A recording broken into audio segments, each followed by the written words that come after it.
great to see you here.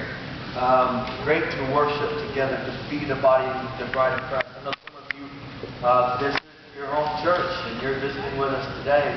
And I just want you to know I'm glad you're here. I can tell you that I'm confident in the fact that the body, the bride of Christ, the church is much bigger than just the walls of this local facility. And I'm grateful that the church of God encompasses the world. And that whenever we gather together to praise, whether it's together in one building or around the world at the same time, God hears and answers His bride, the body of Christ. So, I got two things I need to do right quick.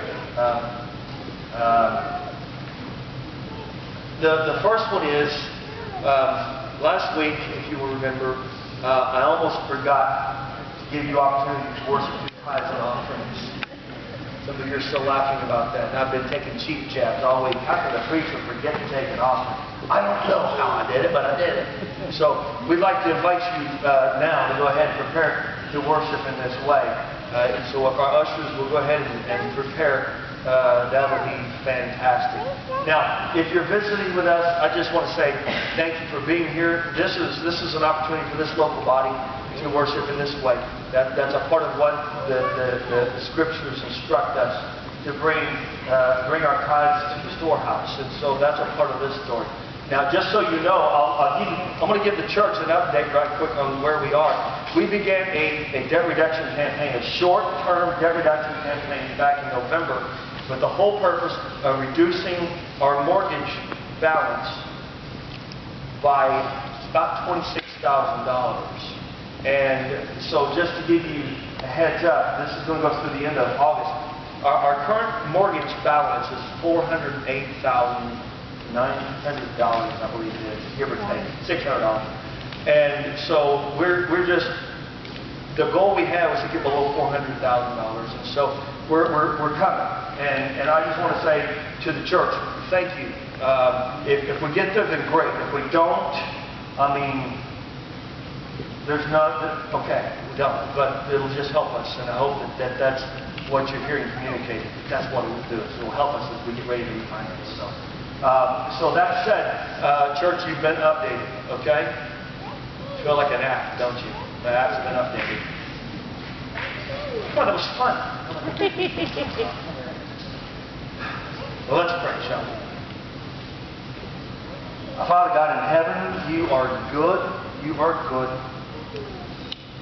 And Lord, today as we give opportunity to worship in this way, Lord, that's what we say. You have been good to us. You have met our needs. You have provided for our every need, and you have kept us. And so we say thank you by honoring you with a tithe and an offering. And so I pray, God, would you bless the giver? Would you bless the gift? And dear Father, I pray that you would use that gift for the purpose of increasing the kingdom for the sake of your glory. In Jesus' name I pray.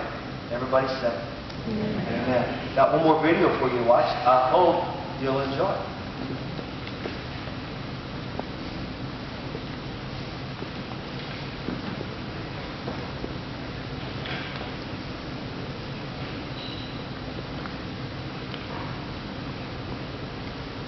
In a 24-hour period, and I have condensed it to 2 minutes and 55 seconds. So strap on your seatbelt. Here we go.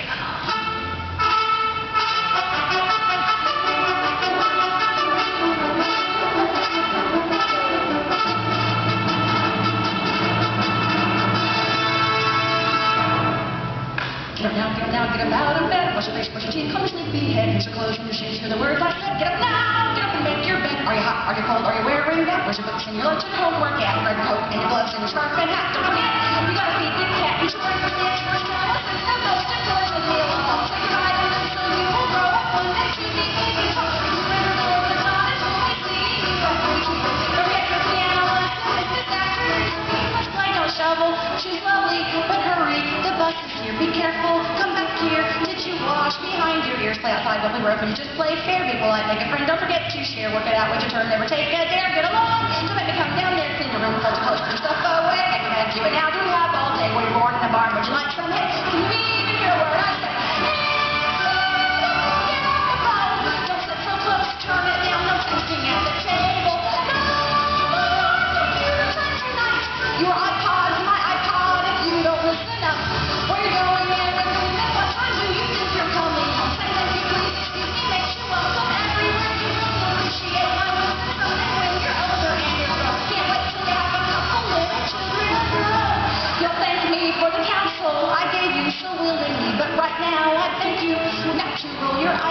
close your mouth when you chew. We appreciate. Take a bite, maybe chew up stuff you hate. Use your fork, do not burn, girl. Set you straight. Eat the food. I put it on your plate. Get it. Get it. Work on the smart with me. Get a grip. Get here. I'll get you. Get a job. Get a life. Get a PhD. Get a go.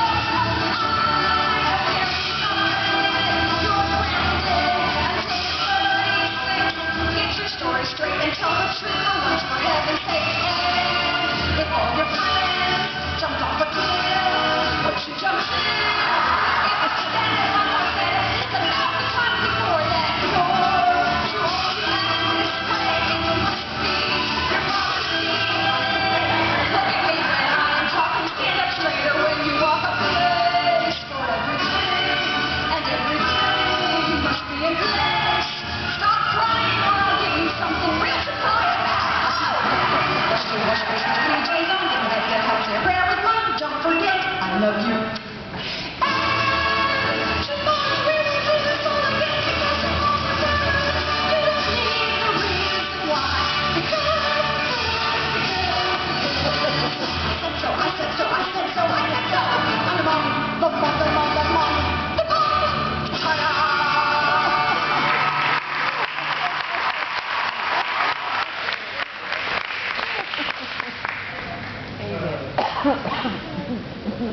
Did you like that? Well, that's good. Good. So, one more thing I need to do before we begin.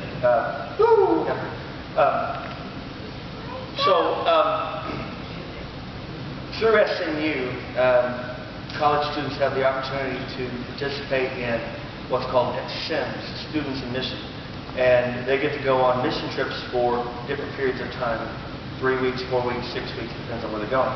And it just so happens that, one, we've got 2 SNU students among us today who are going to go on a SIMS trip. One's going to Myanmar, and say that right? Okay. And the other one is not in Oklahoma, by the way. And the other one is going to Australia. Caleb, what's your last name? Hubbs? Okay, Caleb Hubbs. And Sarah, what's your last name? Would you do me a favor? Would you two come here? They're leaving tomorrow.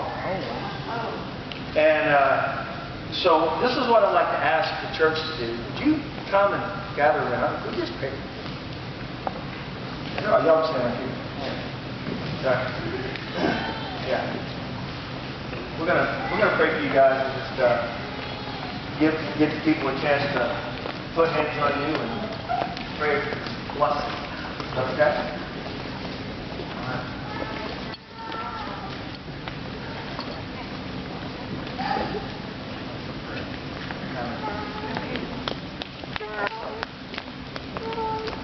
Father God in heaven, how I thank you for how you call us.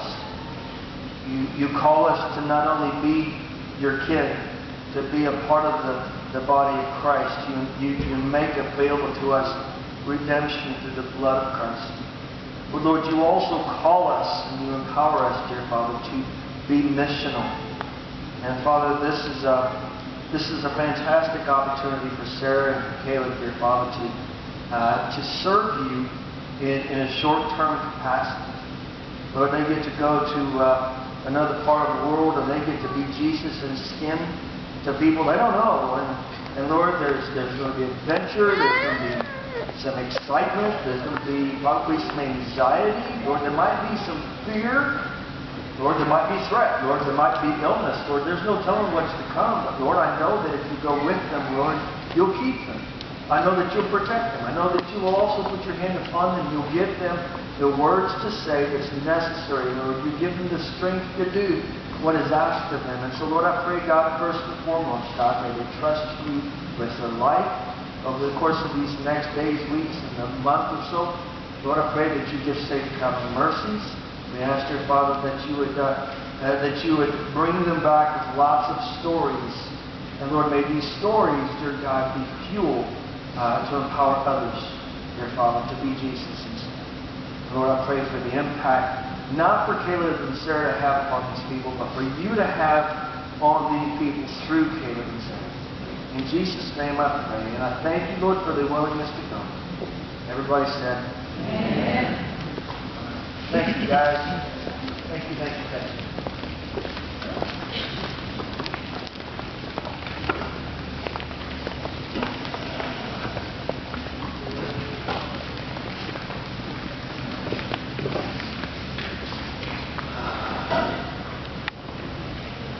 There, that's it. There's a spot where I don't wobble anymore. And I got to make sure I don't wobble. You know what I'm saying? You know, well, today we're going to talk about a word, good.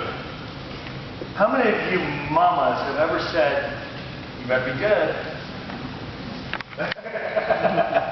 You better be good, right? Yeah. Well, we're going to take a look at this word, good, today. First, let me begin by saying this. We say that opposites attract, right? We say that opposites attract, and I will testify to you today that I believe this wholeheartedly, and I'll give you the reason why I say this. Is because my wife and I are opposites in many ways. I am the artsy guy. The artsy guy. She is the business analytical person, and I'm a lover of jazz and classical music. She hates jazz and classical music. We've had arguments over the radio station.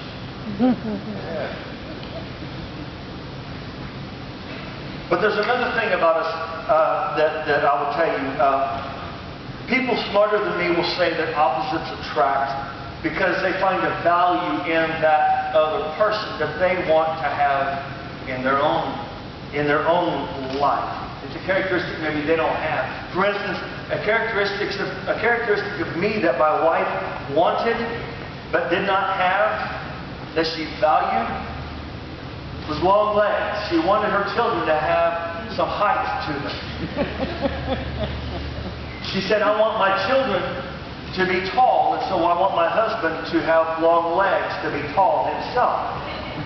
And so she picked me. I hope there's more to why she picked me. I'm betting on it. No, she says no. Pray for me, please. She picked me, and we got married, and we have 3 beautiful daughters, and all 3 of them are taller than she is. So apparently it worked. She got a characteristic out of me that she valued, that she wanted her children to have. Now, the other side of the coin, and this is something that you need to know, is that whenever we got married, she was 26 years old, and after we got married, she grew another inch. So, guess what? She got that characteristic herself, right? Isn't that cool? Yeah. You're like going, big deal. All right. Well, that's a cool idea. So, it can be said that opposites attract because there's a value. This side values things in this side, and so therefore this actually gives some value here, and then this side gives value to this side, so therefore this is endorsed. So there's this almost like you ever heard the words yin and yang? Right? Okay. So let's play a little bit of fun with some word opposites. If I were to say the word black, you would say white. Now, the truth of the matter is that black and white extend value to one another. I'll give you the example in probably a very common phrase we've heard a lot in the media, and that's Black Lives Matter. And the other side of the coin, though, is people will then say, well, yes, black lives do matter, but the truth of the matter is that all lives matter, or white lives matter, or blue lives matter. And so what you see then is that for these 2 opposites, this gives value to this, and this gives value to this. Is that making sense to you?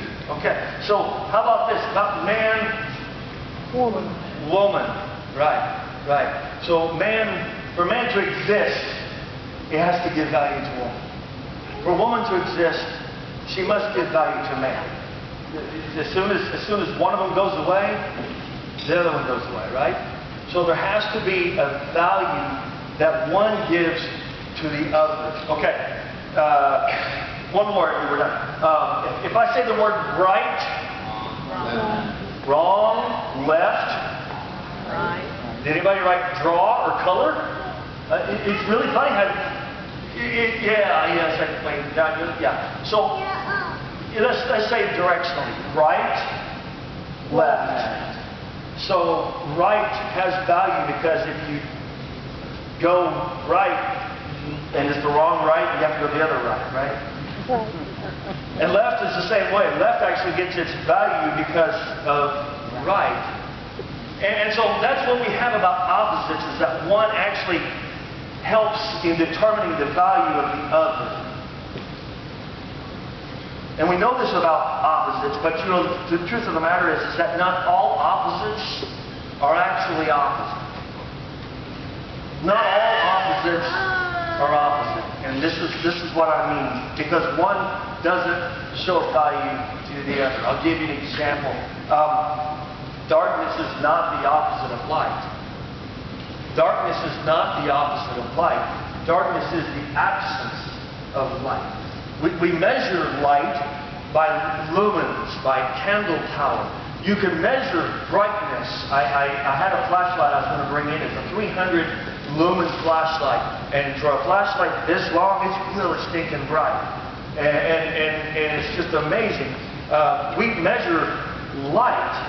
But the truth of the matter is, if we were to shut this room off, turn off all of the lights, cover up the exit signs, and then put something at the bottom of the door so no light could come in, and we were able to make this room pitch black, could you get any pitch blacker than that? No. No. When you have 0 lumens of light, that is pitch black. When you have 0 lumens, you have pitch black. So what you have on the light side of the opposite, you've got energy, right? You've got the energy and it's measurable. The other side doesn't have any energy, doesn't have any value, doesn't have any power because it only extends so far. So light actually is what determines the value of darkness, but darkness doesn't have any value to extend to light. Okay? So darkness is not the opposite of light. Darkness is the absence of light. I'll give you another example. That is cold and heat. We often think, well, cold and heat are opposites, right? Right now, probably some of you over here are thinking, yeah, we're on the cold side. And you guys are saying, we're on the hot side. Do I need to adjust that? No? Do you know what I'm finding? There's some of you are like, no. And we'll get to that later. Some of you are like, yes. You see, cold is not the opposite of heat because cold is the absence of heat. We measure temperature by degrees in Celsius, in Fahrenheit, in Kelvin, British thermal units, right? 32 degrees Fahrenheit is freezing, right? 212 is boiling. So what's a negative 273.15 degrees Celsius? Cold. Well, that's absolute zero. That's when there's no heat at all. And they say that it's impossible to get to that point. But the truth of the matter is that cold is not the opposite of heat, it's the absence of heat. Heat gives value to cold, but cold can't give any value to heat. Right? Does that make sense? Cold doesn't give any value to heat whatsoever. And finally, I've got one more that I'll share with you, and then we move on.